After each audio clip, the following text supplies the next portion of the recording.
Muy buenos días. Damos inicio a un programa más en Mesa Caliente. Muchas gracias a todos ustedes por estar en línea. Esperamos que nos sigan a través de nuestra fanpage NS Noticias en uno de los programas más esperados, y es el tema de las mujeres, pero de las mujeres dentro del conflicto armado. Entonces queremos que ustedes empiecen a participar, a colocar a través de nuestro Facebook todas las apreciaciones correspondientes al tema. Y la pregunta para ustedes es: ¿las mujeres de las FARC han sido objetos sexuales o sujetas políticas? Esperamos que ustedes aporten con todas sus inquietudes. Pero para presentar en mesa algo muy particular, y hoy la mesa está conformada solo por mujeres. Con nosotros se encuentra Manuela Marín, ella es de la Comisión de Género del Partido FARC, quien hizo parte de esta comisión en La Habana. Muy buenos días, gracias Manuela por estar con nosotros. Buenos días Mariluz, muchas gracias por la invitación, un abrazo a las compañeras que nos acompañan en la mesa y un saludo muy especial de parte de todas las mujeres farianas a quienes hoy nos siguen a través de Facebook, en el noticiero NS Noticias, especialmente a las mujeres que estamos seguras están allí muy pendientes de este canal. También se encuentra con nosotros la doctora Lilibet Cortés Mora. Ella es abogada, especialista en género y feminista. Muchas gracias Lilibet por haber aceptado nuestra invitación. Muchas gracias Mariluz por la invitación, por estar acá hoy, a las demás compañeras de la mesa, y un saludo también que hago extensivo a las mujeres que nos escuchan el día de hoy. Como un apoyo muy especial tenemos a la doctora Nancy de la Hoz. Ella es médico cirujana, psiquiatra forense con una experiencia de más de 20 años en el campo, quien nos va a hacer todos sus aportes desde la medicina, desde la especialidad forense frente al tema que hoy nos compete. Muchas gracias por estar con nosotros, muy buenos días. Muchas gracias por la invitación, espero dar un buen apoyo desde el ámbito técnico-científico y bueno, que puedan participar en este tema que la gente no se atreve mucho a incursionar. Gracias. Y cerrando mesa, una invitada que viene desde la Amazonía, esa Colombia profunda que nos falta por conocer. Con nosotros se encuentra Fanny Cuiro. Ella es indígena del pueblo Huitoto, lideresa de la Amazonía en representación de la OPIAC. Muchas gracias por estar con nosotros, es todo un honor tenerla en nuestro set. Fuigora Marilu, un saludo especial, gracias Marilu, gracias compañeras Nancy, Lilibet y Manuela. Un saludo desde la Colombia profunda, precisamente de los pueblos indígenas y en especial de las mujeres indígenas de la Organización de los Pueblos Indígenas de la Amazonía Colombiana. Gracias. Y sin más preámbulos, damos inicio con la pregunta que es para ustedes y también para la mesa. Y quisiera saber, Lilibet, ¿cómo considera usted, frente a la pregunta que le estamos haciendo, las mujeres de la FARC, usted considera que son esclavas sexuales o sujetas políticas? Ok, bueno, pues yo considero que es una pregunta que plantea un falso dilema de alguna manera.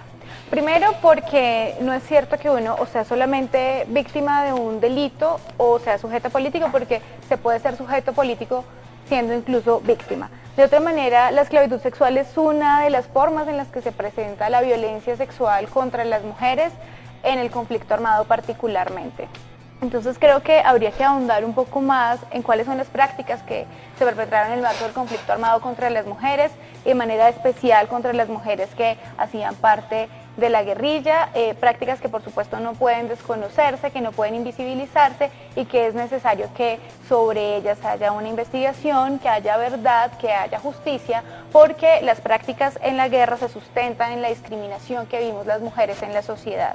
De ahí que sea importante juzgar y sancionar ese tipo de hechos, sin perder de vista, por supuesto, que las mujeres que ingresaron a las FARC por su voluntad, pues lo hicieron porque tenían una apuesta política, y eso no se puede desconocer ni se puede invalidar, aunque hayan sido o no víctimas de un delito. Manuela, ¿cómo se sentían las guerrilleras dentro de la sociedad que vivían en medio del conflicto en ese momento? Pues definitivamente el ámbito de la guerra es un escenario muy complejo, muy difícil, al que tuvimos que acudir todas las mujeres y los hombres también de la insurgencia por la misma cerrazón política del régimen colombiano y por las necesidades también de todo tipo que se viven en la sociedad colombiana.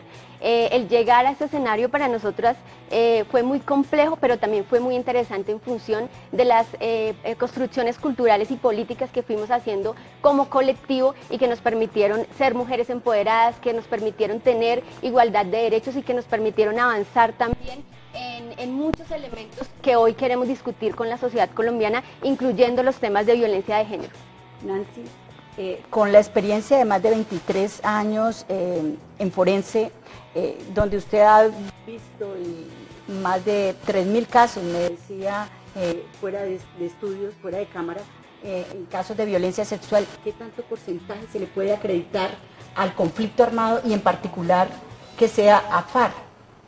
Bueno, la comisión de estos hechos no es prerrogativa de un grupo en específico, es una práctica indeseable, dañina, denigrante que ha venido ocurriendo básicamente sobre las mujeres. No es que no haya delitos que se puedan atribuir o que recaigan sobre los hombres, pero realmente es reciente el interés que ha puesto el Estado en investigar este tipo de crímenes a profundidad, como se merece estos hechos, es decir, desde el ámbito científico, con los estudios sobre los testimonios.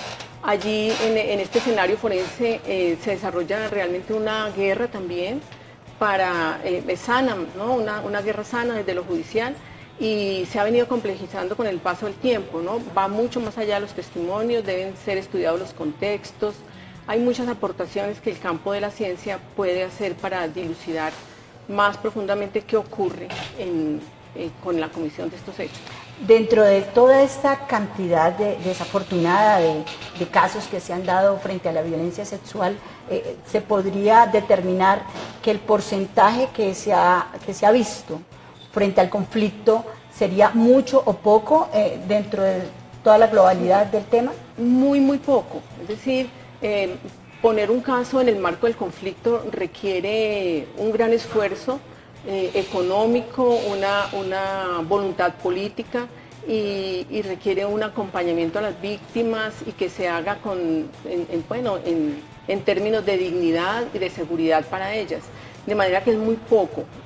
A duras penas se llevan las niñas pequeñas y el interés de la justicia pues recae más en esto y la cuestión es que son escasísimas las víctimas de violencia sociopolítica o ligada a los grupos que están ejerciendo la guerra, ¿no? Porque últimamente se ha visto a través de algunos medios de comunicación una guerra mediática frente al tema, ¿ve?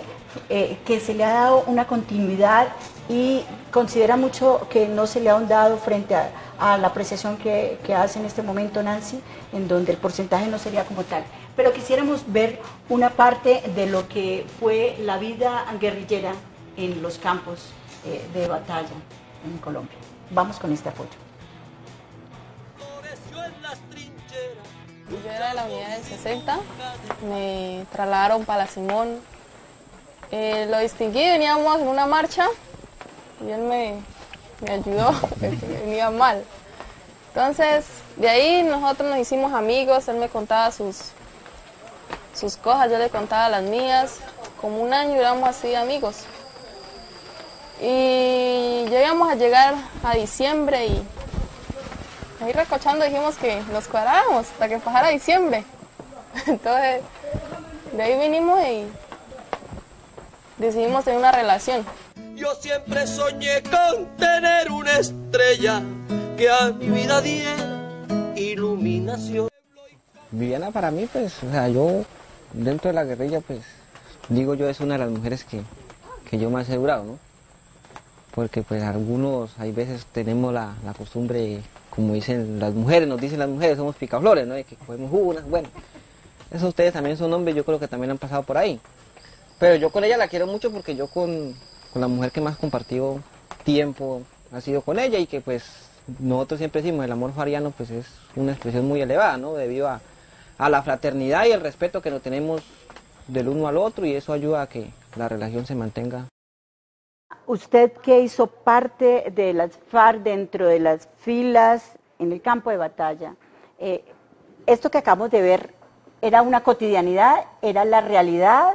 ¿O considera que es una puesta en escena? No, definitivamente creo que nosotros somos expresión de la sociedad colombiana y por lo tanto allí se conjugan todas estas cosas, esas historias que, como la que acabamos de ver, de esos amores que fuimos construyendo, que creo que un poco el compañero cuando dice que es una expresión muy elevada del amor, lo dice porque efectivamente en la guerra, a partir de todas esas actividades que se desarrollan y las cuestiones muy duras que se viven, pues se desarrollan unas relaciones personales muy profundas, muy fraternas, pero además que esas relaciones de amor y esas relaciones sentimentales no están signadas por ese aspecto, si se quiere materialista, si se quiere un poco artificial, sino que los detalles con los que se construyen esas relaciones, los detalles cotidianos con los que podemos vivir, el guardarnos la comida, por ejemplo, que era uno de los detalles más importantes para nosotros, el cuidarnos en la caleta, el consentirnos también, el hacernos masajes en los pies cuando estábamos cansados, ese tipo de detalles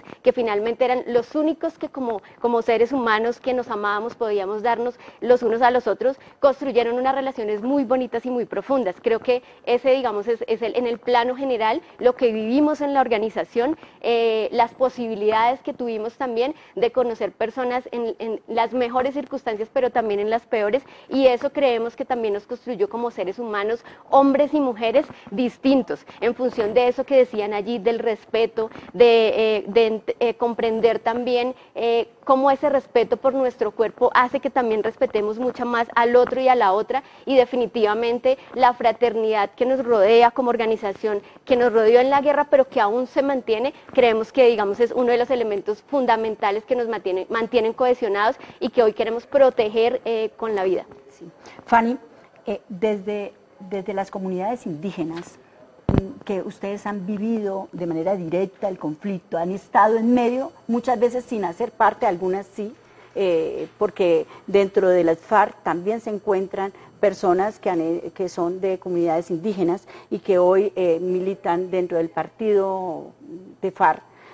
¿Cómo se sienten cuando escuchan que las mujeres han sido sujetos sexuales más que unas personas con un criterio propio? Pues yo creo que para las culturas indígenas y sobre todo nosotros que tenemos nuestras leyes de origen, valores culturales diferentes pues a la occidental, en principio no fue fácil, pero pues también los indígenas somos humanos con sentimientos, y yo creo que muchas de nuestras compañeras que fueron voluntariamente lo hicieron ante una situación grave que se vive en la región de la Amazonía. Es un abandono estatal histórico, sistemático, y ante una situación es una joven con proyección, con ilusiones, pues muchas veces se va a lo que está ahí. Entonces eso pasó con muchas compañeras, entonces algunas se fueron voluntariamente y pues nos preocupa cuando pues se dice que son objetos sexuales. Bueno, realmente algunas se fueron voluntariamente, otras fueron reclutadas, o sea, en contra de su voluntad, pero aquí hay que entender el fenómeno de cómo se sentían estas mujeres para estar en esa situación. Entonces yo creo que nosotros como pueblos indígenas tenemos una responsabilidad de retomar a nuestras mujeres, de retomar a nuestros jóvenes o a las personas que están ahí, si quieren retornar a la cultura, pues volver a tenerlos en la comunidad y seguir pues con todas nuestras tradiciones, pero en caso que no se pueda, pues hay que buscar las opciones de que esto no sea grave para ellos, o sea, es preocupante. ¿Por qué se dice que se habla de revictimización cuando estamos hablando de la denuncia de las posibles víctimas, en este caso las mujeres, ¿sí? Si la generalidad entre las guerrilleradas siempre fueron autónomas, según dicen las mismas guerrilleras, que en un momento dado están saliendo a controvertir lo que en este momento se está manejando a través de algunos medios de comunicación, con el testimonio de una persona que hizo parte de las filas y que en algún momento desertó de las mismas? Bueno, yo tengo como una postura al respecto y es que, claro, puede ser que no todas las mujeres vivieran episodios de violencia o que no todas los asumieran como episodios de violencia, pero eso no descalifica los hechos ni las narraciones de las mujeres que sí fueron víctimas, porque sabemos que sí lo fueron y está documentado que eso pasó, que la violencia sexual en el conflicto armado perpetrado por las FARC, tanto contra población civil como intrafilas, ocurrió y, digamos, yo tengo esa postura de que eso no se puede desconocer. Cuando estamos hablando que ocurrió y que se dio esta violencia, ¿en qué forma estaríamos determinando que sí se dio una violencia como tal? Es decir, hay denuncias ante la Fiscalía de personas que hicieron parte de las FARC, es decir, seguro algunas fueron reclutadas forzosamente, otras no conozco toda la dimensión del asunto, pero está documentado en la justicia que la violencia sexual ocurrió. Luego, a mí me parece preocupante que no se aborde de esa manera, como reconociendo que efectivamente pasó, porque siento que es una forma de seguir naturalizando lo que ocurre en la sociedad colombiana también, y es decir, que la violencia contra las mujeres, pues, voy a decirlo muy coloquialmente, hace parte del paisaje, entonces no debería como tratarse.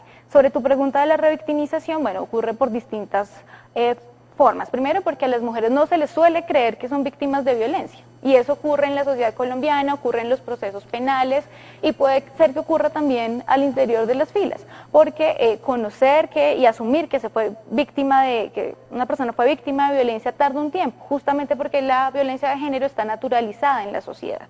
Entonces eso es como un primer elemento, ¿no?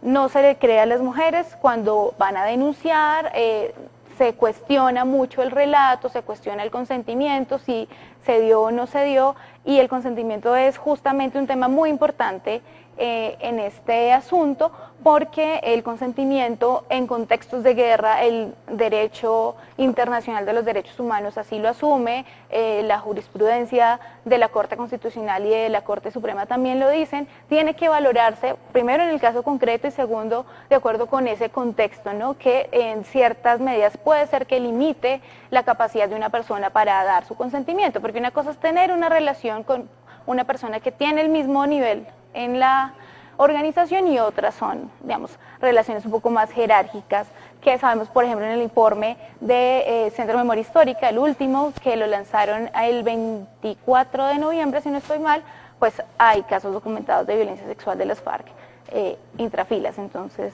yo hago ese llamado. Yo quisiera decir ahí que efectivamente nuestro papel aquí ni en ningún escenario ni es descalificar, ni es desestimar, ni es juzgar ningún testimonio ni ningún caso en específico. Primero porque no nos corresponde, consideramos que para eso son los tribunales y que esos son los escenarios idóneos para resolver esos casos, y consideramos además que hacerlo en los medios de comunicación es el peor escenario, porque si efectivamente no es cierto, porque aquí digamos no somos nosotros para decir si es verdad o no, si no es cierto, pues eso termina estimulando que las mujeres sigamos siendo utilizadas como arma de guerra y que sigamos entonces siendo revictimizadas en esos medios de comunicación que pueden tener mucho rating para los medios, pero para las mujeres en sí es supremamente nefasto. Pero además si es cierto, entonces ¿por qué someterlas a esa doble estigmatización y por qué someternos también entonces a todas las mujeres de las FARC hoy a una estigmatización en el que nos engloban entonces como mujeres victimizadas, y entonces a todos los escenarios donde llegamos hay una asignación ya y hay una visibilidad de ese aspecto muy negativo cuando la realidad general es otra? Sí. Entonces creo que el llamado que estamos haciendo justamente es a no descalificar, pero sí a acudir a los escenarios idóneos para eso. Nosotros como partido nos comprometimos cuando firmamos un acuerdo de paz en el que los delitos sexuales no son conexos y por lo tanto no son amnistiables. Esperamos y creemos que las organizaciones de mujeres y de víctimas hoy están esperando que todos los partidos políticos en Colombia se comprometan con ese tribunal y se comprometan también entonces a aportar verdad, porque es que el tema de la violencia sexual no es de las FARC, es de la sociedad colombiana y está en todos los ámbitos, y creo que hoy no hay ninguna institución, ni pública ni privada, que pueda decir que en sus entrañas, si se quiere, no hay violencia sexual. Entonces creo que se está utilizando sobre todo, y es lo que más nos molesta, y es lo que estamos diciendo: respétenos, porque no podemos seguir siendo utilizadas hoy entonces para una campaña electoral, porque justamente el tema está reluciendo por eso. Y si estamos realmente preocupados y preocupadas por la situación de las mujeres en Colombia, más allá de las mujeres de la insurgencia, pues juzguemos entonces a toda la clase política que ha gobernado este país y que hoy también tiene candidatos y candidatas que no ha prestado atención a las causas que generaron la violencia. Sí, me decía. En cuanto a la violencia sexual, es una situación muy grave, independientemente sea de las FARC. Cualquier mujer, o sea, cualquier mujer no se le puede afectar de esa manera, porque nosotros hemos hecho un ejercicio que se llama el tejido del ala de la mariposa. Es como romper esa ala y cómo volver a reconstruirlo. Los hechos en Colombia se han dado, como dice aquí Manuela, no es solamente las FARC, es la cotidianidad que uno ve también, y no solo digamos, en todas las esferas políticas, sino que desde mi punto de vista, o sea, nosotros tenemos una sociedad que es que tolera ese tipo de acciones, porque no hay unas sanciones que sean efectivas, ¿no?, frente a la violencia sexual contra las mujeres. Es decir, sociales, eso no es aceptable desde ningún punto de vista, ni para nosotros los indígenas, ni culturalmente, ni espiritualmente, y yo creo que ni para ningún grupo humano debe ser aceptable esa forma. Entonces, nosotros hablamos de esa ala de mariposa que cuando se rompe es difícil de reconstruirse. Entonces, ahí lo que hay que cambiar es el diálogo, el cómo el trato y cómo la sociedad debe tratar el tema, y pues los responsables tienen que pagarlo. Entonces, aquí también tienen que hacer, digamos, sanciones efectivas, y debe haber acciones preventivas frente a eso, también, que no lo estamos haciendo. Nancy, ¿cuál sería, cómo considera usted que fuera la perspectiva de esa guerra psicológica? Porque en últimas, la persona que más se está viendo afectada es esa mujer que ha sido víctima dentro de toda esta sociedad colombiana que por décadas se ha visto minimizada, porque no vayamos muy lejos, Lilibet, ¿cuánto hace que se decretó realmente el acoso sexual como un delito? ¿Ve? Que anteriormente se consideraba que debía de darse el hecho para poderse visibilizar, y esto no tiene 10 años. Bien. Bueno, el delito sexual tiene una distribución universal. No hay ningún país que pueda abrogarse el hecho de que es distinto al otro, y las cifras son parejas en países civilizados y países llamados no tan civilizados, o sea, como del tercer mundo. Es eso. Ha jugado una dinámica importante en el conflicto, muy importante. Aquí lo que habría que preguntarse es a quién le es funcional el hecho de que se lastime el vínculo de la mujer con el hombre, con sus hijos, con la sociedad.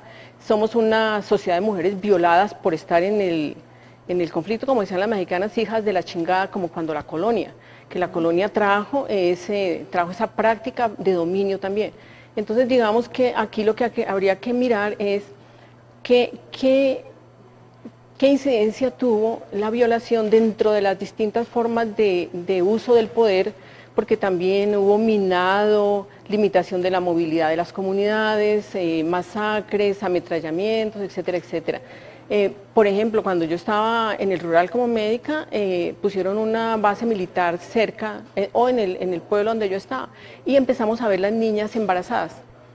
Y así, es decir, el escenario de guerra no solamente es allá el teatro de operaciones, ni la cordillera, ni nada de eso, sino son las mentes de las personas, y sobre todo qué tipo de relación, sobre todo las relaciones sociales, y estas tienen su asiento en las relaciones que se tiene con, como les digo, los hijos, la comunidad, la familia más cercana, y consigo misma. Una mujer violada en las prácticas de la guerra, pues hay que valorar ese fenómeno con su particularidad.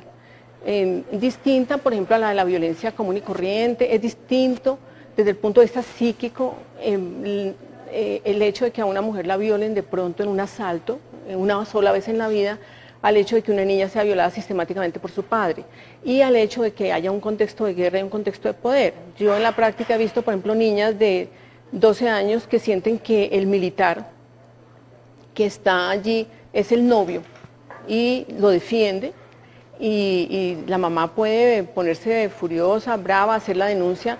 ¿Y qué le pasó a esa niña que su primera vez en tener relaciones sexuales fue con 6 militares, por ejemplo? Ese es y los jueces necesitan por eso tener los contextos, los peritos necesitan tener sus contextos sociológicos, el de la vida psíquica, de la intrapsíquica, tienen que conocer sobre eso, particularizar y darle una visión distinta. Aquí yo creo que se necesita saber cuál es el uso de la violencia sexual en la guerra, quién es útil, qué se destruye con eso, se destruye la cultura.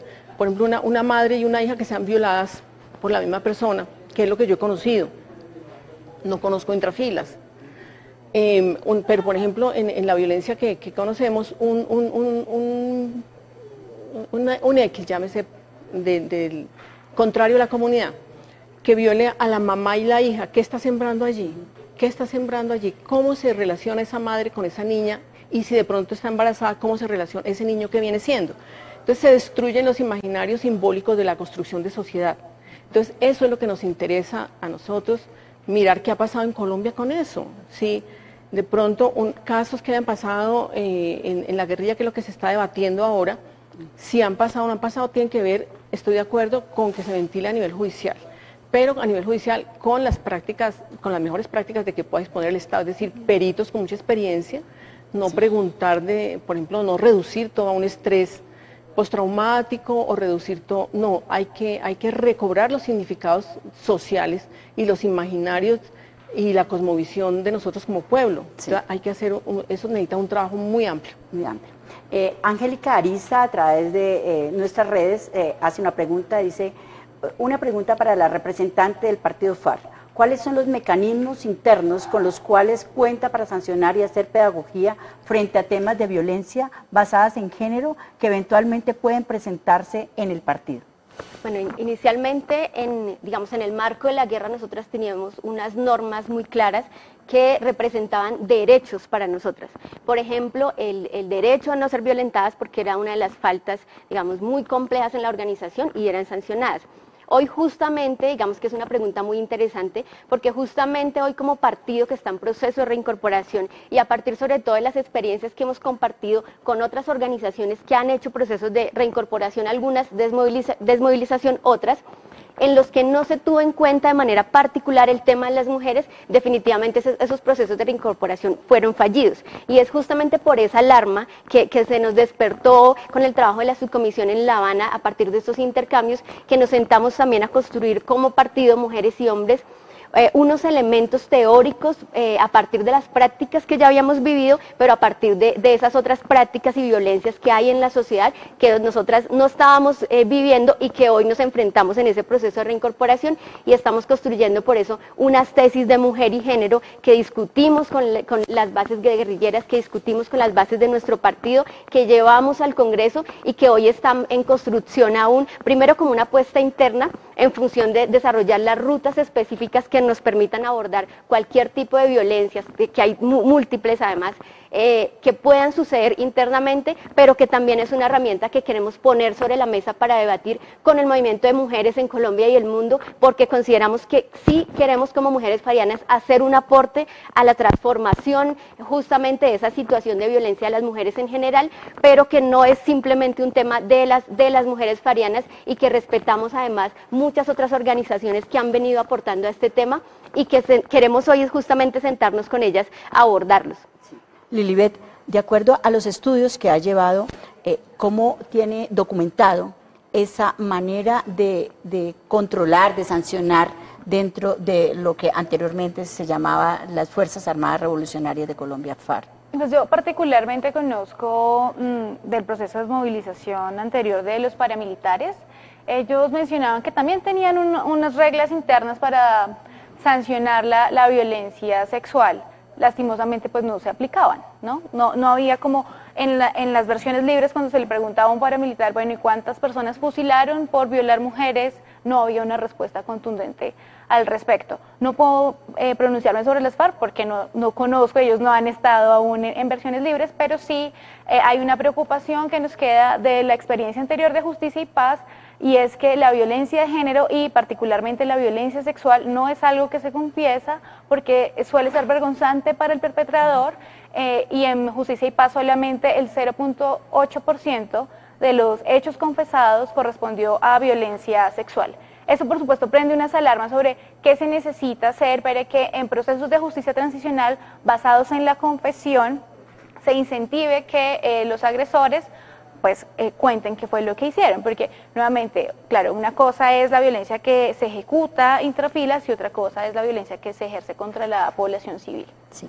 ¿Cómo sería de manera evaluada a través de la psiquiatría esta forma de aportar, entre comillas, verdad o no frente a todo un proceso de reinserción cuando las personas deciden contar qué ha ocurrido y si eso le genera o no algunos beneficios? Porque normalmente estas personas están dentro de un proceso, bien sea de desmovilización o bien sea de Justicia y Paz, como lo comenta Lilibet, o bien sea de manera voluntaria, que han decidido retirarse de alguno de los grupos armados en Colombia. Ya. Bueno, voy a contestar por partes porque la pregunta fue un poquito complicada.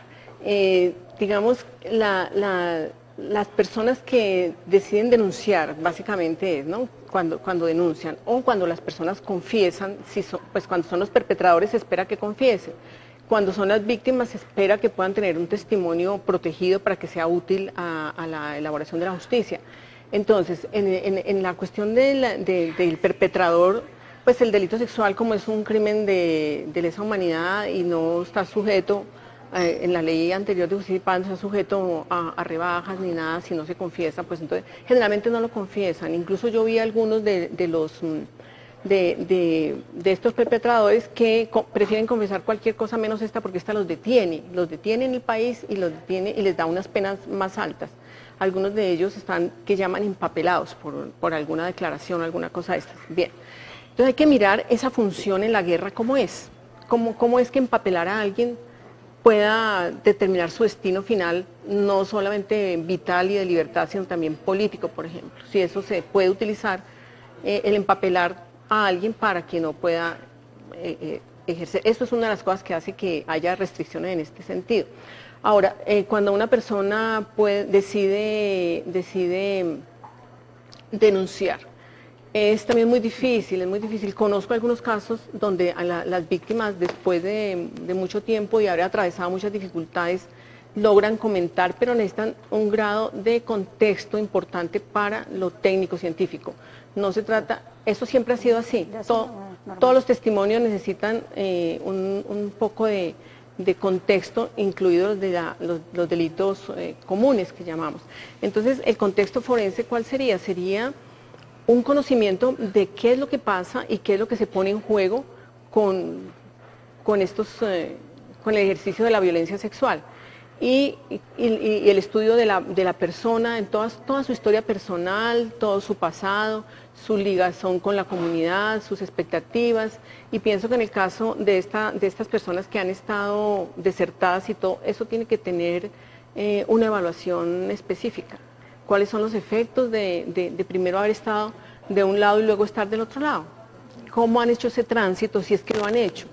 Porque aquí jugarían otros elementos muy importantes que son los elementos de haber estado detenido y haber sido un prisionero político o de continuar siendo un prisionero político.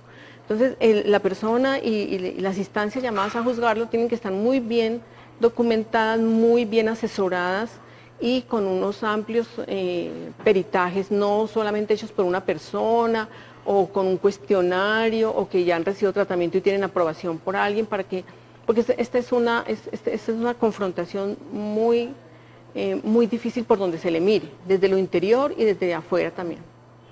Sí. Estuvimos a través de nuestro equipo de reportería hablando también con otras excombatientes de las FARC que nos dan su apreciación. Ella es Isabela San Roque, frente a lo que fue su vida dentro de todo el proceso de siendo guerrillera de las FARC. Lo que puedo contar de mi experiencia es que no solamente en el marco de la guerrilla, sino en las veredas, conocí muchas mujeres campesinas que desde los 12, 13 años ya tenían una vida de pareja, ya trabajaban, conocí niños que desde los 9 años ya raspaban coca. Esa es la realidad del campo colombiano. Y de esa realidad y de ese país con profundas desigualdades llegó mucha gente a las filas de las FARC, y en las filas de las FARC tanto las mujeres como los hombres encontramos muchas posibilidades.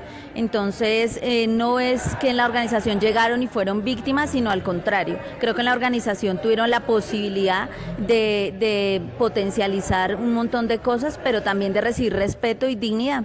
Para nosotras las mujeres de las FARC es importante recalcar, y lo digo a título personal también, que nunca vi sistematicidad o vi casos de violencia sexual. Si los hubiese visto seguramente no estaría diciéndolos aquí con toda firmeza. Lo que vi fue respeto para las mujeres, posibilidades. Sí. Fanny, frente a esta declaración que hace esta excombatiente de las FARC, ¿esa es la realidad que se vive en el campo o nos quedamos de pronto cortos con ello?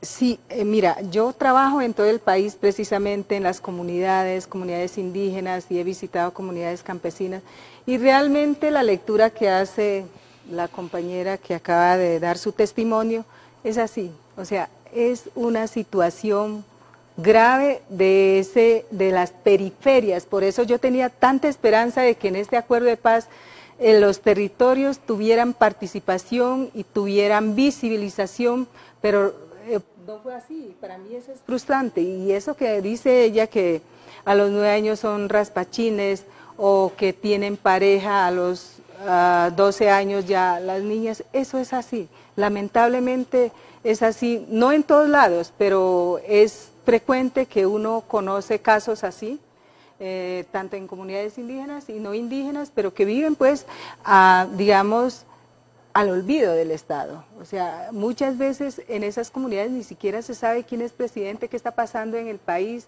esto que estamos hablando, tal vez las elecciones, para ellos no significa nada, porque es esa la otra Colombia que debería estar presente en todos los escenarios hoy en día. Entonces, por eso yo digo, yo siempre soy como la voz de los silenciados, de esos sin voz, de los invisibles, y eso es la tarea que tenemos que hacer los líderes, y como líder yo hago eso, siempre traigo casos de las comunidades para mostrarlo, porque hablando de la violencia sexual, en las comunidades nuestras conocí una niña que tuvo 3 niños, de los diferentes, la llaman, ¿cómo es? Los 3 frentes, le dicen a la niña que quedó embarazada, de un militar, de un guerrillero y de un paramilitar. Por las comunidades indígenas pasan de todo pasa. En una época la guerrilla, la otra el paramilitarismo y el ejército, a veces los militares que están ahí, entonces pasa situaciones que no se conocen aquí en la capital, ni lo conocen las autoridades, entonces eso pasa como si nada pasara. Eso es lo más preocupante. Sí. ¿Considera que frente a esa situación que es real, que está ahí latente, que se documenta, qué ocurre frente al Estado, a los políticos que en un momento dado para estas épocas se acuerdan que la Colombia es mucho más allá de la capital de la República? No, en esta época precisamente es donde llegan los políticos a esas comunidades, donde llegan los recursos de los políticos a esa Colombia profunda, esa otra Colombia la llamo yo, porque es una Colombia sin derechos. Pero si hay derechos, pues a que vayan y los manipulen en las épocas electorales. Eso es lo más ofensivo, porque usted nunca vuelve a ver al político por ahí, pero sí lo ve cada 4 años. Sí. Estos son los testimonios de una u otra manera que se han podido allegar frente al tema. Pero también tenemos unos apartes de otras historias que también se han vivido dentro de las FARC en el momento en que aún estaban en sus campamentos y en medio de la guerra. Por favor, vamos con ellos. Pero pues cuando llegué acá me di cuenta de que todo era distinto, de que uno podía tener un novio, establecer una relación con un compañero. Antes de yo ingresar, me gustaba mirar las noticias o por medios de comunicación a ver qué hablan de la FARC, y se escuchaba mucho que la FARC era, las mujeres en la FARC eran dominadas por los mandos, y me di cuenta acá interno que no es así. Nunca miré que alguna mujer estuviera diciendo que el mando me tiene chantajeada, que el mando me obligó a estar con él. Eso pues me di cuenta que era mentira. Que si un guerrillero se gustaba con una guerrillera, pues se podían juntar y no había problema. Tenían que empezar pidiendo permiso, uno pide permiso, le van a permitir que se asocie, o sea, que vivan en la misma caleta. Que el hecho de ser pareja no quiere decir que es lo mismo que cuando a veces se casan en la civil, ¿no? Que a veces la mujer tiene como un papel tan de sometimiento, de quedarse en la casa, ¿sí? O que prioriza lo que diga el compañero. No, acá es por igual. Entonces la función es el compromiso con el movimiento. Entonces por encima del compromiso de pareja es el compromiso del movimiento. Que se podía establecer una relación con responsabilidad, y de que una de las formas de responsabilidad era ser responsable en la planificación, de pronto no hacer sino problemas por el compañero, de pronto tenía uno que salir a cumplir misiones y entonces tenía que estar preparado para todo eso. Sí. Por compromisos que tenía Manuela Marín dentro del programa, igual ella debía de retirarse, pero en su reemplazo se encuentra también con nosotros hoy Yaritza Paniagua. Ella también es una excombatiente de las FARC, con una amplia experiencia y conocimiento, y está bien acá para aportarnos en mesa. Y frente a estas declaraciones, ¿cómo era esa convivencia, dándole la bienvenida a Yaritza y agradeciéndole que esté con nosotros hoy en este programa para dar a conocer un poco más allá a todos nuestros televidentes de cómo era esa relación de pareja que se vivía allá en medio de la guerra y dentro de las FARC, que genere esas expectativas que hay en este momento para conocer? Buenos días, Mariluz, muchas gracias, buenos días a la mesa, a toda la teleaudiencia, a todo el llano, porque soy llanera, y a todo el pueblo colombiano. Agradecida de estar aquí, de estar con ustedes. Entonces, ¿cuántos años dentro de FARC? 27 años. Bueno, entonces tenemos a ver que nos cuente algo. Hablo desde mi experiencia, ¿no? Como tal. Entonces, enfocamos sobre las relaciones de pareja, que también ha sido uno de los caballos de batalla con el que siempre han dicho que nuestra vida en la guerrilla no puede haber convivencia ni matrimonial, ni de novios, ni de nada de estas cosas, pero no, fue una relación como lo estaba explicando la compañera, como cualquier ser humano. Nosotros hacemos parte de la sociedad colombiana, y eso somos, donde quiera que estemos nos enamoramos, también queremos, también sentimos, también pensamos, y eso era lo que se daba dentro de nuestras filas, y un amor como dice Julián Conrado, nuestro amor florecía en las trincheras, porque estábamos de la mano permanentemente en todas las actividades, siempre nos veíamos de frente, nos veíamos de igual a igual, no solamente en nuestra vida privada, sino en el trabajo. Una cosa no tenía nada que ver con la otra. De hecho, yo viví 19 años con mi compañero y no hubo ningún problema. Desempeñamos diferentes trabajos, nos movimos por media Colombia y nunca tuvimos dificultades, y siempre vivíamos juntos. Desafortunadamente, esta violencia me lo quitó. Y así sucedieron en muchas situaciones. Muchas compañeras vivían solas no porque quisieran, sino porque la misma situación de violencia se los impuso. Entonces no, yo creo que hay que quitarnos ese mito de que en la vida guerrillera nosotros no tuvimos oportunidad de nada, entre esas de vivir, de hacer una vida marital, que sí la tuvimos, que podíamos tener nuestros hijos. Obvio, yo también soy madre y hablo como madre. Yo estuve mis hijos, que desafortunadamente no los pude criar, por la misma situación de guerra, no por la imposición de allá, sino por la del otro lado, ¿no? Que corríamos el riesgo de ser prisioneras, de que nos asesinaran, de que nos raptaran nuestros hijos, porque también es otra de las realidades. Tenemos muchas compañeras que en este momento quieren rescatar sus hijos porque se los quitó bienestar familiar. Quieren rescatar su identidad porque muchos de ellos están bajo otra identidad, ni siquiera como nuestros hijos, y pues esa es la situación a la que nos enfrentamos y a la que le estamos jugando hoy, ¿no? Yo quisiera que, así como hay esa persecución en contra de nosotras, porque es una persecución, lo que hay en los medios de comunicación, lo que hay en boca de los grandes representantes de muchos partidos políticos, que de verdad a título personal les agradezco muy generosamente esa vocería que se quieren tomar de parte de nosotros, pero que nosotras como miembros del partido estamos en condiciones de defendernos.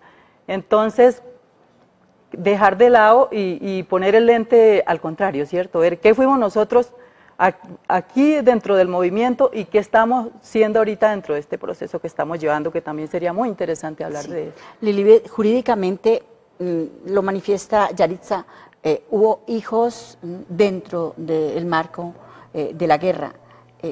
¿Cómo considera que esos niños se vieron en riesgo dentro de todo este conflicto? ¿Por qué? Porque imagino que si en un momento un bombardeo, esos niños también estaban de manera vulnerable, o sea, no había una separación, aquí sí, aquí no.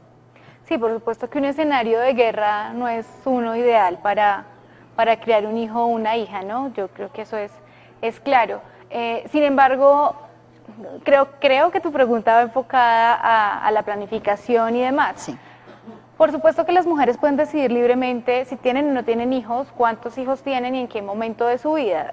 Sin embargo, mi cuestionamiento va enfocado a por qué son las mujeres, como en la sociedad colombiana justamente, las que tienen que hacerse cargo de la planificación familiar. ¿Por qué no es una carga que también se le da al hombre si estamos hablando de unas condiciones de distribuir las labores y demás? Yo creo que ese es un cuestionamiento interesante, no solamente para hacerlo a las personas integrantes de las FARC, sino también en la sociedad en general, donde las mujeres son las que tienen que cuidarse de no quedar embarazadas. Por supuesto también en términos de autonomía, las mujeres pueden decidir interrumpir un embarazo, porque así lo permite la legislación en Colombia en al menos 3 causales. Sin embargo, bueno, pues eso es un tema también ampliamente conocido de algunas presiones y coerciones para interrumpir el embarazo de personas de las FARC, que también ha sido ampliamente documentado. Yo creo que como lo mencionaba Yaritza, este es un tema que tenemos que discutir ampliamente, tanto ver a las mujeres de las FARC como sujetas políticas, sujetas de derechos en una sociedad y en un momento histórico determinado. Eso no le quita también reconocer que algunas de ellas fueron víctimas de algunas formas de violencia en razón de su género. Sí. Nancy, ¿cómo analiza esa utilización de las prácticas, ya que toma el tema de la planificación y frente a que está centrado solamente, bueno, o no solamente, pero sí de manera general en las mujeres, y que de una u otra manera eso vaya en algunas ocasiones desafortunadamente en el aborto? Ya. Bueno, el tema más allá del feminismo, digamos que va hacia el estudio de lo femenino, la feminidad. La feminidad es más amplia y bueno, y es el reconocimiento de que la mujer, por su naturaleza biológica, tiene un sello psicológico también diverso y también tiene unas relaciones sociales que son distintas y que en el ámbito del poder ha devenido en unas prácticas pues, que son desfavorables, prácticas sociales desfavorables para ella. Bueno, yo diría con una visión más macro que solamente desde los años 60 existe la posibilidad con la píldora, la llamada píldora en su momento, de poder, de eso, de que la mujer pueda regular la fertilidad. Sí, también hay desde el punto de vista científico posibilidades de que el hombre lo haga, pero bueno, no es el tema que estamos tratando. Lo que estamos tratando es que a pesar de todos los métodos que haya, la mujer también puede quedar embarazada en cualquier momento y esto no está ligado tanto a cosas tan conscientes como también inconscientes, ¿no? Se dice incluso que no hay embarazo sin deseo. sin la necesidad de estar embarazada, porque la mujer también desea un embarazo sin que tenga muy en cuenta las condiciones ambientales, ¿no?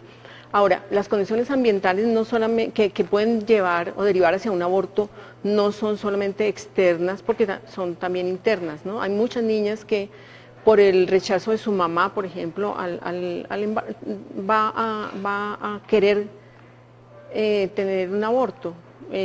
Desde lo externo, también desde el mundo interno, muchas situaciones que no son pues como para dilucidar en este campo, pero para que se sepa que sí es siempre el embarazo es conflictivo, aunque se desee tener el hijo y aunque se programe como mucha gente lo pretende en este momento, de todas maneras el embarazo siempre genera ambivalencia. Ahora, como lo están comentando, el aborto ha sido una realidad también en todos los ámbitos, en todas las culturas, en todas las épocas, con riesgos o no para la salud. No sé en FARC cómo sería aquello, ellos no han tenido la oportunidad de comentarlo, o yo no he tenido la oportunidad de escucharlo, de si se lleva a cabo este aborto dentro de condiciones mínimamente médicas, de apoyo. Lo que sí se sabe es que afuera hasta hace muy poco no había esa posibilidad de acceder a un ámbito médico para tener, y todavía no, y muchos, es decir, no tanto tratarlo dentro del tema de los derechos, sino dentro del tema de la preservación de la vida psíquica y de la vida y de la vida como biológica, ¿no? Muchas de las mujeres se ven pues sometidas a riesgos de muerte, tanto con el embarazo como con el parto, como con la crianza de los niños. Es un riesgo que pues las políticas estatales no asumen. Hay que mirar en FARC cómo eran, ¿no? Cómo serían y de qué se valieron para tramitar todas estas cosas. Entonces, recurrir al aborto no tiene solamente un terreno de persecución, aunque íntimamente sí, porque no es posible la existencia de ese ser pensado, ese bebé pensado o no pensado, la existencia de ese bebé con las condiciones, con la existencia como sujeto de esa persona. Entonces siempre habrá conflicto en esto del embarazo o no el embarazo, de traer un niño al mundo o no traerlo. Siempre habrá conflicto. Hay que mirar cómo lo mediaron allá en la guerra y cómo lo media la sociedad colombiana. No creo que sea muy distinto. Y las incidencias en la salud mental pues van a estar a la orden del día en todos los casos. Sí, para todos nuestros seguidores, les recuerdo la pregunta, ¿las mujeres de las FARC esclavas sexuales o sujetas políticas? Ustedes sigan opinando. La pregunta, la inquietud que tiene Nancy frente al tema, ¿cómo se manejaba esa proyección de querer o pretender ser madre dentro del conflicto armado, en particular dentro de las FARC? Bueno, primero que todo, Mariluz, siempre les digo que le hablo desde mi experiencia, ¿cierto? Porque de pronto yo no recorrí todo el país y en cada región tiene sus particularidades, pero al menos donde yo estaba. ¿En qué áreas? En todo el área de los llanos, por así decirlo, que fue como mi centro de operaciones. ¿De qué manera se realizaban, si bien entiendo la pregunta a su merced, de qué manera se realizaban estos actos o si se realizaban o no? Sí. ¿Qué política tenía frente a esa inquietud? ¿Hablaría usted con sus compañeras del hecho de querer ser madre en un momento dado en medio del conflicto? Como cuando dice, o sea, tengo pretensiones ya la entiendo perfectamente. Dice que todas las mujeres llevamos un hijo en las entrañas, ¿cierto? Y yo creo que es rara la que no quiere tener un hijo, sino que cada quien lo veíamos desde la situación que se presentaba en el momento. Decíamos en nuestros comentarios de que, bueno, quiero tenerlo, pero ¿bajo qué condiciones? ¿Qué le puedo ofrecer yo a un hijo en esta situación que vivimos? Primero, tengo que dejarlo, tengo que apartarme de él. No porque mi compañero fulanito me lo imponga, pero desde allá me lo impusieron. Por eso le decía que es tan necesario ver las condiciones desde el antes y el después, ¿no? Desde las condiciones en que llegamos a la vida guerrillera y luego el otro salto que estamos dando.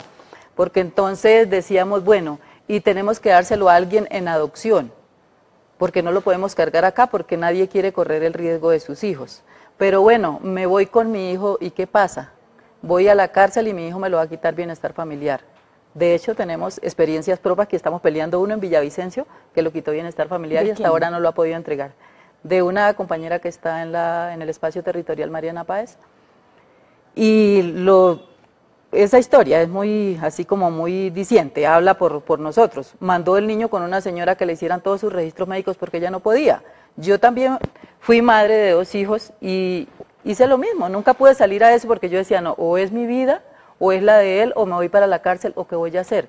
Y por protección a mi hijo, pues más bien no se lo dejo a mis padres o a mi familia, a alguien que yo sé que lo va a salvaguardar y que va a estar bien, ¿cierto? Y ella mandó a su hijo y se lo quitó bienestar familiar, así de chévere, se lo fue quitando y hasta ahora no, que no se lo han entregado.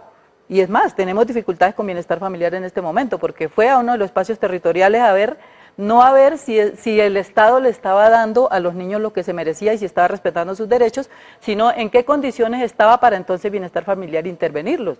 Y dije, bueno, entonces, ¿en qué estamos? Jurídicamente, ¿cómo podrían estar blindados esos niños ahora dentro de todo este proceso de paz si en los espacios territoriales es lo que más se ve en este momento? O sea, madres gestantes, madres ya con bebés de brazos, de meses. Okay.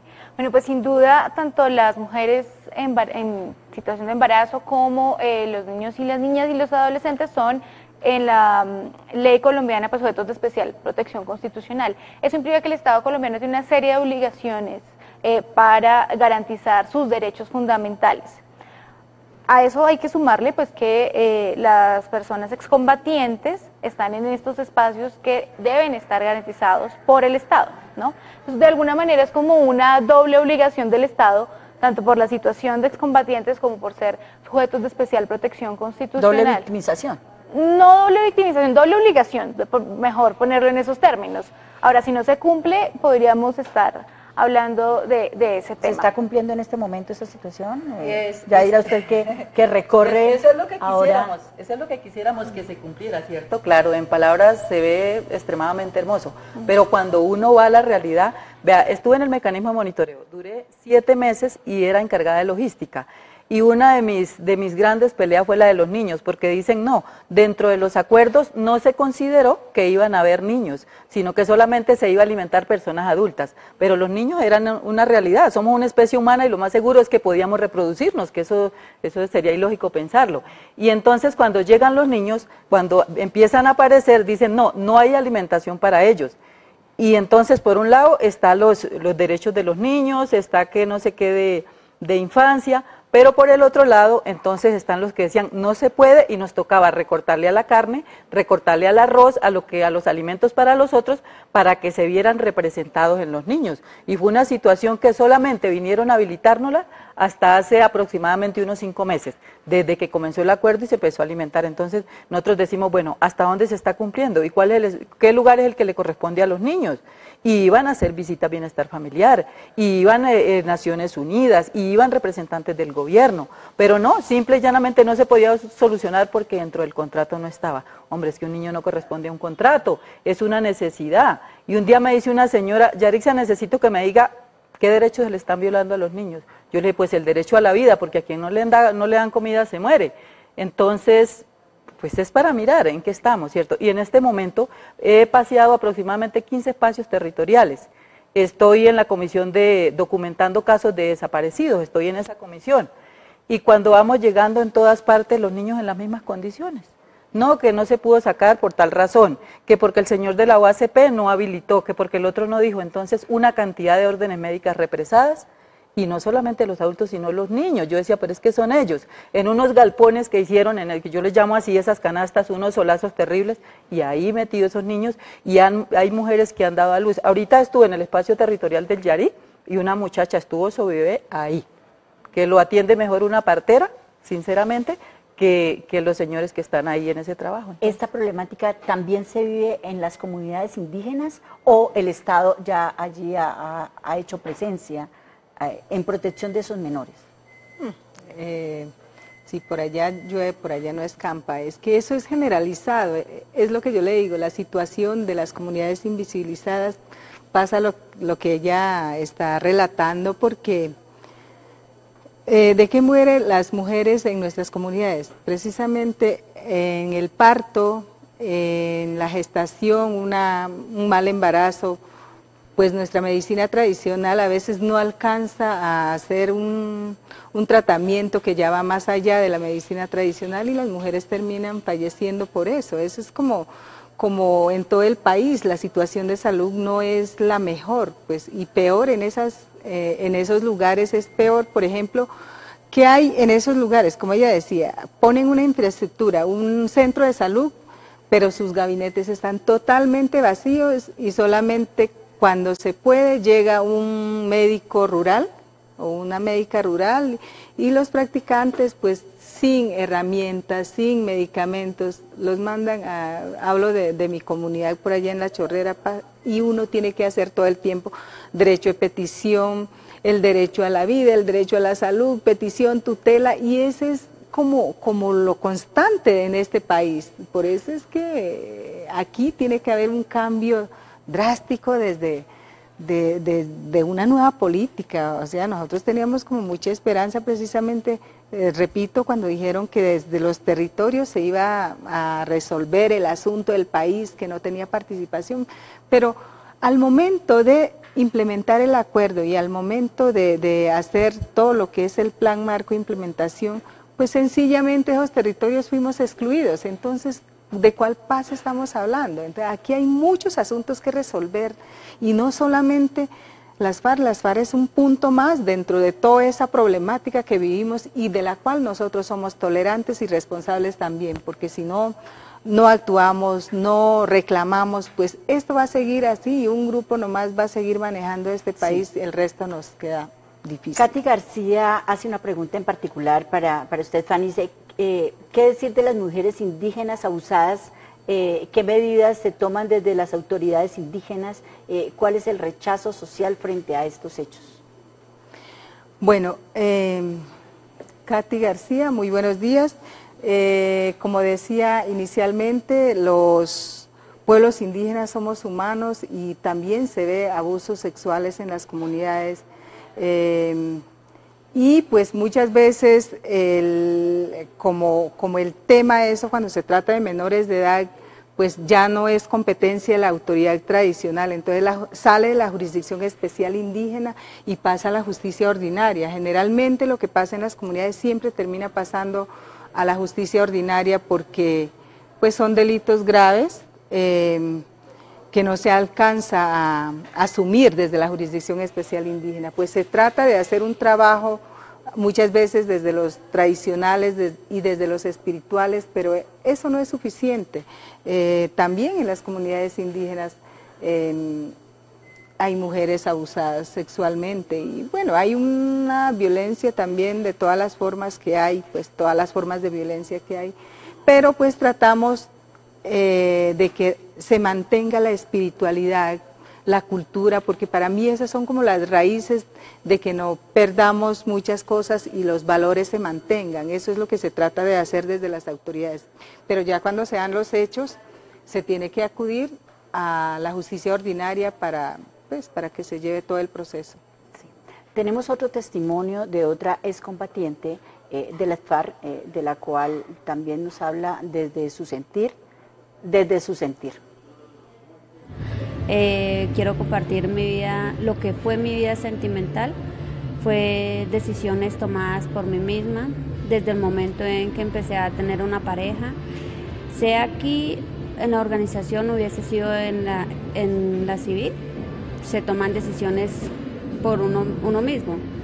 El trato dentro de la organización con nosotras las mujeres es igual que con los hombres, somos vistas como persona, como una persona que tiene los mismos derechos que cualquier otra.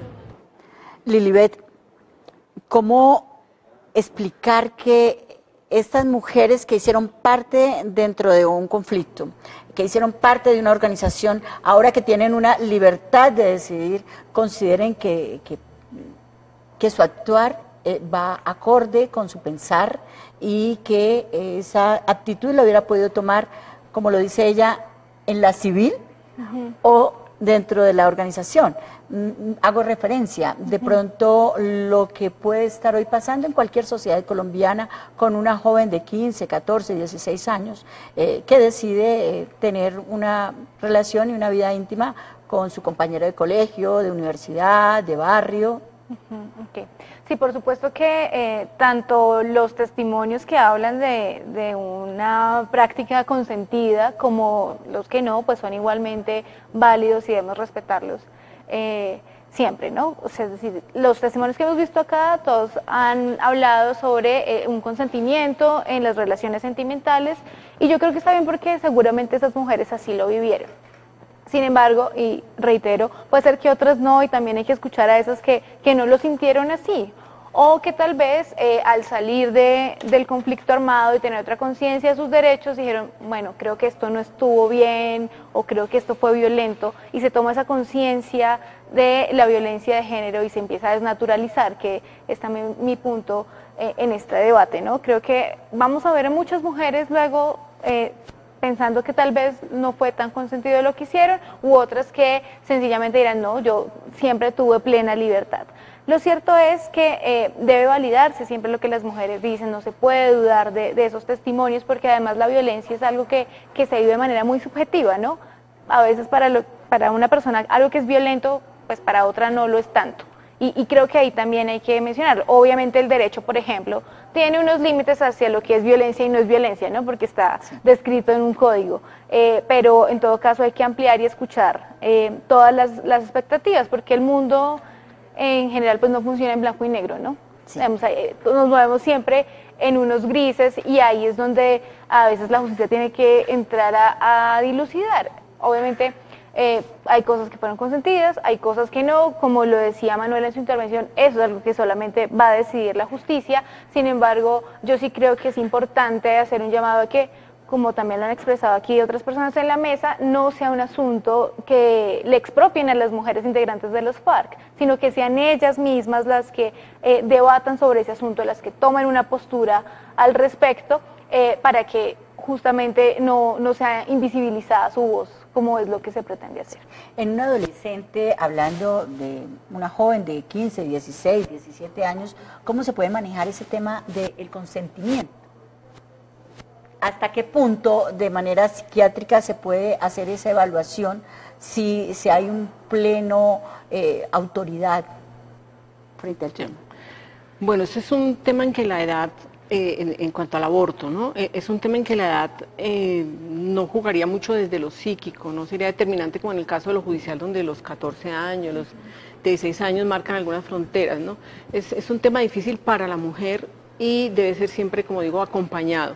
No digamos que hay una edad en la cual una mujer pueda decidir sí o no, eso siempre quedará allí para trabajo terapéutico. Pero yo me quería referir un poco más a lo que es el tema del aborto como arma de guerra y como delito pues de lesa humanidad, y qué significado tiene y el deseo que ha tenido los poderes que pueden ejercer precisamente el aborto como política de llevarlo a cabo, ¿no? Del exterminio del otro hasta la raíz de una sociedad, con sus cosmovisiones, con sus relaciones, con su devenir, tendría pues esa repercusión profunda de exterminar a los niños. Incluso tenemos el caso de las madres de Mayo que uno no le ve sentido, que por qué se van a apropiar de los bebés, por qué no los dejan allí, por qué esa necesidad de que lo que venga nacido no sea un receptáculo de una visión de mundo distinta, sino que no se atreve, es decir, que lo que se vaya a legar a las siguientes generaciones sea lo mismo, como aniquilar las posibilidades de cambio, y es parte de las políticas genocidas. Por lo tanto, lo que se le atribuye a Fujimori, por ejemplo, con las comunidades indígenas peruanas, de la esterilización forzada y los abortos que se provocan, tiene una intencionalidad tiene una intencionalidad que, bueno, que de ella sí debe mirar la comunidad internacional qué pasa allí. Hay que mirar si lo que ha pasado, por ejemplo, con una niña o con la población adolescente de determinadas regiones, tiene que ver con eso, porque unas niñas son, entre comillas, porque siempre tendremos eso, obligadas a embarazarse de determinado grupo, o las novias de por ejemplo los guerrilleros, pueden ser exterminadas con sus hijos. Entonces esto trasciende todo lo que nosotros conocemos de lo individual, de los delitos comunes y el lente de la guerra y de la guerra que estamos viviendo, que es una guerra no de confrontación entre ejércitos, sino una guerra interna bajo pues, la concepción del enemigo interno, pues terminaría siempre con el exterminio de un otro, incluso en la posibilidad de gestar niños. Es una locura realmente. Si lo vemos desde el punto psiquiátrico es un delirio y es una locura. Y se ha vivido en todas partes y es una cosa que se ha puesto en marcha con toda la intencionalidad, con toda la posibilidad de que triunfe. Y vuelvo y me refiero, por ejemplo, qué pasó con un caso que es muy bien estudiado, muy bien, bueno, que tiene toda una construcción para que la podamos entender, como es lo que ha pasado con los niños no nacidos de las opositoras políticas a los regímenes militares en Argentina, y ese mismo espíritu alimenta este tipo de ataque a la infancia, que era el que se estaba preguntando la compañera. ¿Por qué los niños han servido siempre como víctimas sacrificiales últimas, ¿no? En términos de la matanza de los inocentes, en los términos en que nosotros podamos entender qué es en realidad una víctima sacrificial y qué papel juegan allí los abortos como política de Estado, más allá y distinguiéndolos muy bien de lo que puede ocurrir en la vida civil con una persona joven, con una mujer que opta por ese asunto en la práctica y sus conflictos internos, ¿cómo queda? Sí, vamos llegando ya al final de nuestro programa, en donde en verdad que ha sido muy enriquecedor escuchar las diferentes posturas y colocarlas para que ustedes también conozcan más allá el tema de la mujer. ¿Por qué? Porque se está cerrando año, se ha traído a colación la revictimización de un grupo de mujeres en particular de FARC, al punto que se han pronunciado como tal, y nuestros reporteros han hecho una nota en particular frente al tema y el seguimiento para esto. Quisiéramos saber si tenemos tiempo y miramos la nota que hizo nuestros reporteros en campo. Sí, pero no sin eso, de verdad agradecerles que ustedes hayan estado hoy acá. Estamos ya para terminar. Durante más de medio siglo de conflicto armado en Colombia, la violencia sexual ejercida contra las mujeres se ha considerado por varios estudios como un arma de guerra más. El Centro Nacional de Memoria Histórica contabilizó en su informe La guerra inscrita en el cuerpo 15.076 personas víctimas de delitos contra la libertad y la integridad sexual en el marco del conflicto. De estas, el 91,6% han sido niñas, adolescentes y mujeres adultas. Las mujeres que están en mayor riesgo de sufrir violencia sexual son las mujeres negras, jóvenes, en el rango de edad de 15 a 24 años y de estrato socioeconómico 1. Es decir, hay una estrecha relación entre las condiciones de vulnerabilidad y de exclusión y la posibilidad o el riesgo de sufrir violencia sexual. Pese a que durante años se ha atribuido toda la responsabilidad de violencia sexual a uno solo de los actores armados, con el inicio de los diálogos de paz, muchas verdades han salido a la luz pública y los recientes informes han evidenciado que verdaderamente esta problemática involucra a todos los actores del conflicto armado. Un número de mujeres que se asumieron que habían sido víctimas de violencia sexual en el contexto del conflicto armado, no solamente por parte de las guerrillas, sino también por parte de paramilitares, fuerza pública, y creo que lo importante en ambas encuestas es que se evidenció nuevamente que la violencia contra las mujeres es un continuum que se da tanto en el espacio público como privado. Ya que el 97% de los casos reportados por la Corte Constitucional siguen sin resolverse. A esto se le suma que según la encuesta de prevalencia sexual en contra de las mujeres en el contexto del conflicto armado, el 78% de las víctimas no denunciaron por miedo. Lo cierto es que las mujeres siguen siendo el centro de toda la problemática que se está viendo dentro del país, pero desafortunadamente como víctimas de una u otra manera y de diferentes actores. Por eso no dejen ustedes de opinar, porque vamos a tener mucho más que ahondar frente al tema. Sí quisiera despedirnos del programa conociendo ustedes qué ¿qué mensaje le podemos dejar en este momento a todas esas mujeres que esperan que el Estado les restituya sus derechos y que de una u otra manera sean respetadas dentro de esta sociedad? Lilibet. Sí, bueno, pues en primer lugar yo quería enfatizar algo que mencionaban ahora en el video, y es que todos los actores armados cometieron violencia sexual, tanto los legales como los ilegales en ese momento. Fueron todos y eso no se puede perder de vista. También quería decir que, por supuesto, Colombia tiene una normativa que protege los derechos humanos de las mujeres, es muy amplia, que es de las más interesantes en Latinoamérica. Las mujeres tienen que exigir sus derechos, el Estado está en la obligación de respetarlos, de cumplirlos, de satisfacer esos derechos. Sabemos que en la práctica a veces eso tiene dificultades, hay algunos obstáculos, pero sin duda hay también organizaciones de mujeres, hay abogadas, defensoras de derechos humanos que también las pueden acompañar en este proceso. Además quería lanzar una pregunta para las integrantes de las FARC, y es, ¿quién va a tomar la vocería de las mujeres que han sido víctimas de violencia de género en el conflicto armado por las FARC? ¿La van a tomar personas oportunistas que tienen intereses en instrumentalizar esa voz, o la van a tomar las mujeres de las FARC? Sí. Nancy.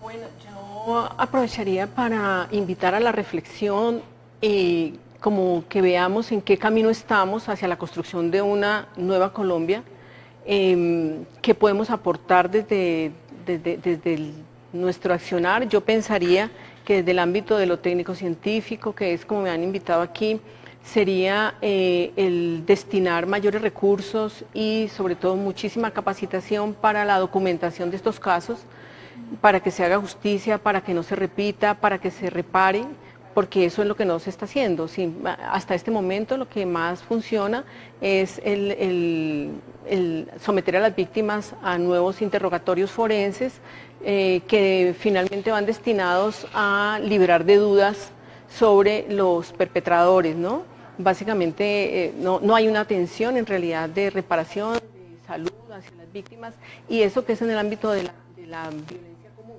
En el ámbito de la violencia ya sociopolítica, tendríamos que mirar que la ciencia también es un arma de guerra, que la ciencia y los científicos han sido utilizados también, igual que las mujeres, de una u otra forma, para ser formados de acuerdo a una ideología y tener unos efectos también sobre el poder.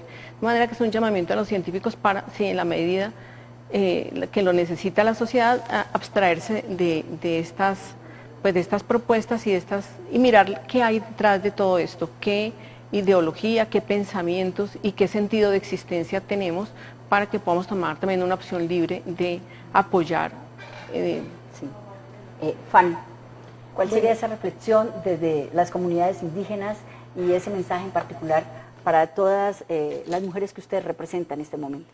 Bueno, yo creo que como mujer indígena, mi reflexión es acerca de que no se tolera ni se acepta ninguna forma de violencia contra las mujeres, independientemente pertenezcan a los grupos de creencias, de religión, de ideologías. La mujer se respeta, tiene sus valores, y por el contrario yo creo que en Colombia hace falta mucho fortalecer las políticas públicas enfocadas a consolidar las familias, a trabajar las familias de manera integral como lo hacemos los pueblos indígenas. No tenemos solamente el papá, la mamá y el hijo, sino que trabajamos desde los ancestros e incluso, digo siempre, como desde los espíritus, los abuelos, los tíos. Es ese núcleo familiar grande que se requiere reconciliar, porque también ahí es donde se gesta las formas de violencia contra las mujeres. Entonces, no toleramos como mujeres indígenas ninguna forma de violencia contra las mujeres.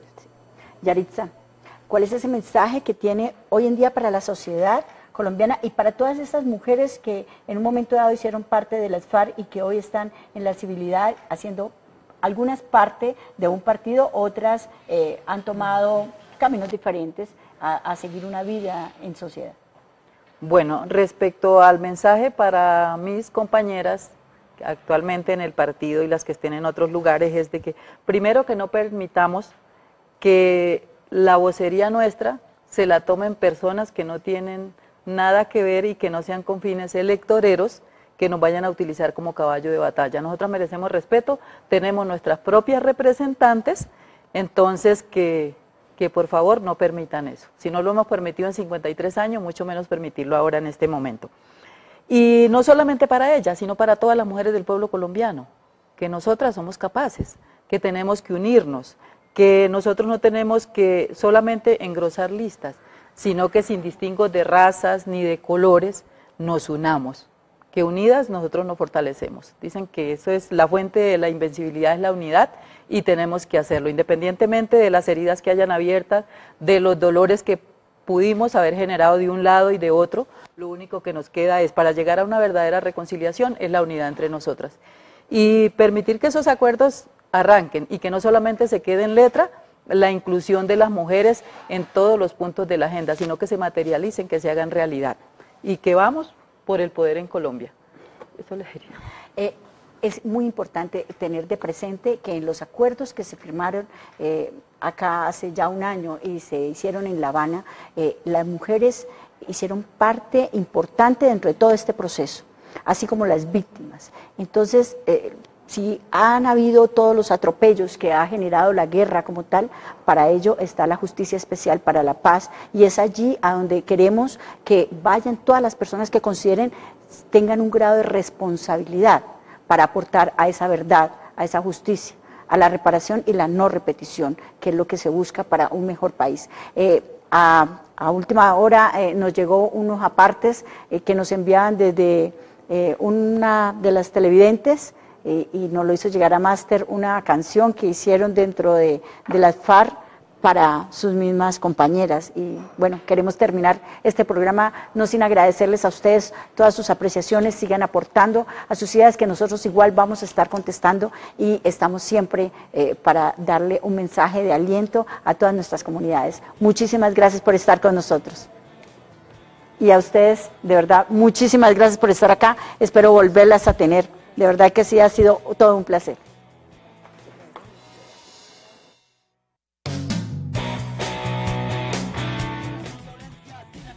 Por un mundo en paz, llenos de amor, guerrillera por la paz, guerrillera por amor. Por eso tu imagen es mi inspiración y tu ejemplo siempre va en mi canción. La historia cambiará y todo será mejor, aunque no sean nuestros ojos los que vean brillar la luz del sol.